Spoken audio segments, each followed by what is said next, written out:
Hello my dear audience and friend. তো আজকে আবার চলে আসলাম যে after champions league final match.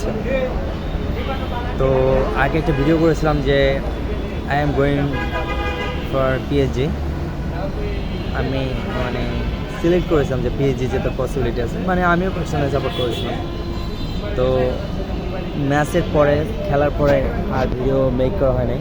তো ভাবি আজকে এই বিষয়ে কিছু কথা বলি, যেহেতু গতকাল বলা উচিত ছিল বা কোনো কারণে বলতে পারিনি, ব্যস্ত ছিলাম।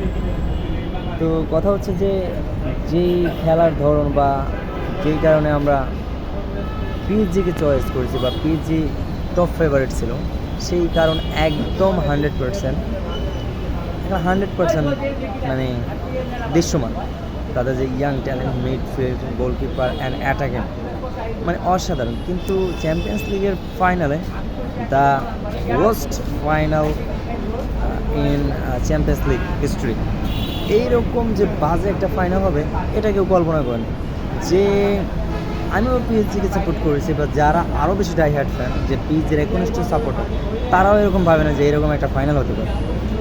এইরকম ওয়ার্স্ট পারফরমেন্স আসলে চ্যাম্পিয়ন্স লিগের ফাইনাল মানা না। তো যেটা বলতে চাচ্ছিলাম যে পিএসজি আসলে বেস্ট টিম হিসেবে চ্যাম্পিয়ন্স লিগ জিতছে, আর এটাই চ্যাম্পিয়ন্স লিগের আসল সৌন্দর্য। তো sorry for my extra noise, কারণ আমি এখন সাভারে একটা রাজ্জাক প্লাজার উপরে বসে আছি, যেখানে অনেক নয়েজ আসতেছে গাড়ির। তো এই বিষয়টা, তো চ্যাম্পিয়ন্স লিগের যে খেলা নিয়ে সেই জন্য ভিডিওটা বানানো, যে যোগ্য দল হিসেবে তারা জিতছে, কিন্তু ইন্টার কোনো রকমের চান্সই পায় না। একটা যে ফাইনাল অপোনেন্ট হিসেবে তারা যে সেমিফাইনাল বার্সাকে হারিয়ে আসছে, সেই হিসেবে তারা কোনো রকম ফাইট কিচ্ছু দিতে পারেনি। এই বিষয়টা আসলে হতাশ করছে ইন্টার ফ্যানদের জন্য।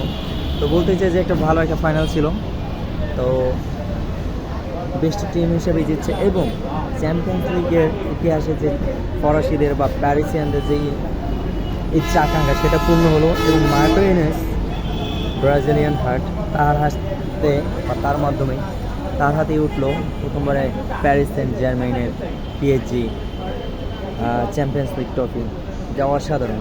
তো পারফরমেন্স ছিল ডিও, যা ইয়াং ট্যালেন্টের মধ্যে অসাধারণ। যদিও তাকে উঠাই নিয়েছে 65 মিনিটে, যে আমার মনে হয় সে যদি থাকতো ফিনিশিং লাইনে, আমার মনে হয় সে হ্যাটট্রিক করতে পারতো বা গোল আরও ভালো হতো।